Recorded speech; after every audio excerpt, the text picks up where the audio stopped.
척추 질환에서도 가장 조심해야 할 것은 무조건 수술해야 된다, 무조건 수술하지 마라, 무조건 시술해라. 의학에서 무조건이라는 말은 아닌 것 같아요. 안녕하세요 여러분, 참포도나무병원에 근무하는 이동엽 원장입니다. 척추질환으로 병원으로 오시는 분들 중에서 진료실에 들어오셔서 가장 많이 하는 질문 중에 혹시 저 수술해야 되나요? 입원해야 됩니까? 수술하기 싫은데 그러면 점점 나빠지겠죠? 어떻게 하죠? 이렇게 수술에 대한 걱정을 앞서서 하시는 분들이 정말 많습니다. 왜냐하면 척추질환은 수술하는 경우가 있기 때문에 그렇죠. 하지만 대부분의 경우는 비수술적 치료만으로도 충분히 좋아질 수 있습니다. 그래서 오늘은 이런 고민을 하고 계신 분들을 위해서 수술 없이 좋아질 수 있는 경우와 또 반드시 꼭 수술이 필요한 상황이 어떤 경우인지, 불가피하게 수술을 하셨다면 이후에는 어떻게 관리하셔야 되는지에 대해서 차근차근 알려드리는 시간을 가져보겠습니다.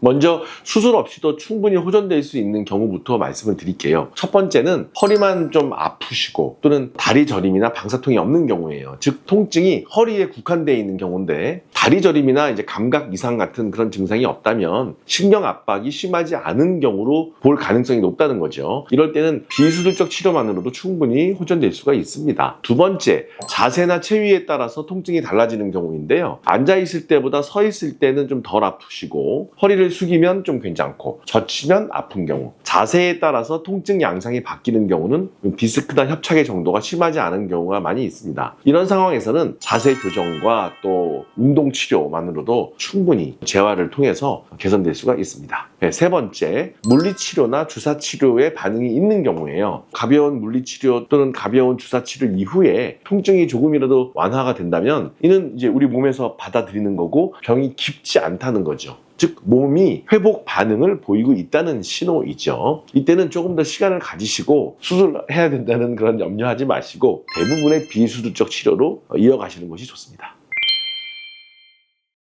수술이 꼭 반드시 필요한 상황이라면 지체하지 말고 빠르게 결정하는 것이 중요합니다. 머뭇거리다가 치료 시기를 놓치면 증상이 악화되거나 정작 수술을 하더라도 회복이 안 되세요. 즉 골든 타임, 치료 시기를 놓치지 않는 것이 정말 중요한데요. 정말 수술이 필요한 경우가 도대체 언제일까요? 1번, 감각 저하. 즉 엉덩이 다리 쪽으로 막 감각이 저하되고 방사통이 생기면서 근력이 떨어지는 경우예요. 예를 들어서 다리에 힘이 빠지거나 저림 증상이 너무너무 심해지고 감각이 너무 이상한 거예요. 이런 것들은 신경이 계속해서 눌려있거나 손상되거나 상하고 있다는 신호이거든요. 이럴 때는 수술을 통해서 그 압박된 신경을 풀어주고 완화시켜서 더 진행되는 신경 악화를 예방하셔야 돼요. 두 번째 중요합니다. 허리에 문제가 있는 경우에 아주 초응급 증상이 있어요. 대소변 장애예요. 또는 성기능 장애예요. 이런 것들을 마미총증후군 또는 마미증후군이라고 진단하고 있고요. 이럴 때는 지체하지 말고 빨리 치료하셔야 되고요. 시간을 미루다 보면 영구적인 후유 장애가 있어서 반드시 수술할 경우가 있다는 거 염두에 두십시오. 자, 세 번째입니다. 보통 이제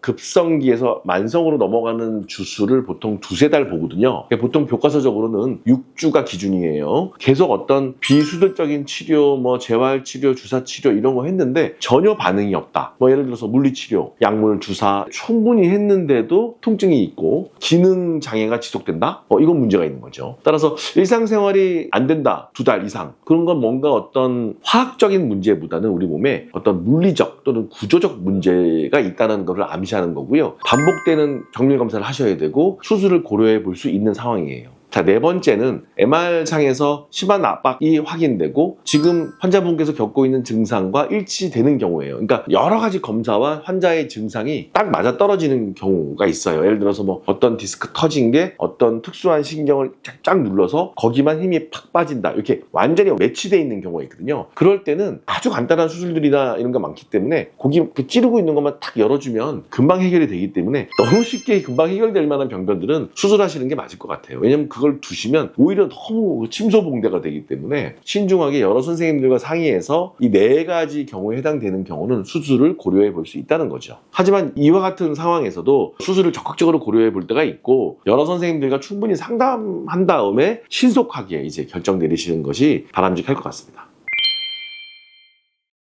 불가피하게 척추 수술을 받게 되셨다면 꼭 기억하셔야 될 중요한 사실 하나가 있어요. 바로 척추 수술은 완치가 아니고 이제 관리의 시작이라는 점이에요. 사실 척추 수술을 하고 결과가 좋지만 그걸로 끝인 경우 별로 없어요. 즉 수술 이후에도 그 외과 의사 주치의랑 상의해서 몇 달에 한 번이라든지 또는 1년이면 한두 번이라도 만나야 되는 거죠. 수술은 통증을 줄이고 기능을 나빠지는 것을 예방하고 또 회복하는 데도 중요한 치료이지만 그 이후에 뭐 여러 가지 잘못된 생활 습관이라든지 무리한 운동을 계속하고 안 좋은 수면 장애, 스트레스 관리가 안 되고 중독에 빠지고 그러면 다시 이 통증이 악화되고 새로운 문제가 계속 발생하는 거예요. 특히 척추는 평소에 자세라든지 근육 밸런스, 생활 습관에 따라서 상태가 크게 좌우되는 그런 기관이거든요. 그래서 수술 이후에도 꾸준한 관리가 반드시 필요하세요. 따라서 먼저 생활 속에서 바른 자세 유지는 기본이에요. 기본. 그 다음에 오래 앉아 계시거나 구부정한 자세는 피해야 되죠. 그리고 무리한 동작이나 무거운 짐 드는 거 뭐 조심하셔야 되고요. 가벼운 스트레칭이라든지 허리 주변 근육을 좀 키우고 관리해 주는 것이 정말 중요합니다. 마지막으로 정말 저도 할 말이 없는데요. 체중 관리하셔야 돼요.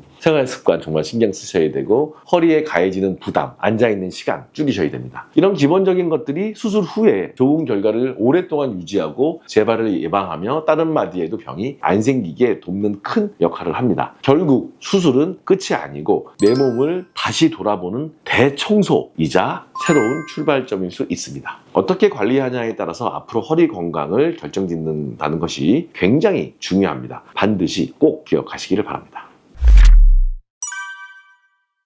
척추질환에서도 가장 조심해야 할 것은 무조건 수술해야 된다, 무조건 수술하지 마라, 무조건 시술해라. 의학에서 무조건이라는 말은 아닌 것 같아요. 의학에서 무조건은 거의 없습니다. 굉장히 조건적입니다. 치료는 영상이나 진단명으로 단순히 결정할 수 있는 것이 아니에요. 즉 환자 개개인의 증상과 상태를 정확히 보고 선택해야 됩니다. 정말로 같은 치료했지만 환자들의 치료 양상이 완전히 달라져요. MRI상에서는 디스크나 협착이 보인다고 해서 영상적으로 수술이 꼭 해야 된다, 무조건 해야 된다, 이런 건 아니에요. 따라서 MRI나 진단명 같은 것들은 치료 방향을 잡기 위한 참고, 과학적 참고 자료이고 중요한 것은 지금 내 증상이 얼마나 의학적으로 또 임상적으로 심한지, 얼마나 오래됐으며 일상생활의 가능 여부, 그 환자의 기능 이런 것들에 따라서 완전히 달라지는 거죠. 일상생활에 큰 불편이 없다면 사실 척추는 죽고 사는 문제가 아니기 때문에 가능하면 비수술적 치료로 버티고 이어가시는 것이 바람직하고요. 수술이냐 비수술이냐가 중요한 게 아니고 내 몸에 맞는 그 상황에 맞는 정확한 치료를 선택받고 또 주치의도 그걸 권유할 줄 알아야 되고 환자도 그걸 받아들일 줄 아시는 것이 좋은 치료의 선택의 핵심입니다. 오늘 말씀드린 내용이 척추 질환으로 불편을 겪고 또 그동안 뭔가 오해하고 계셨던 분들한테 조금이나마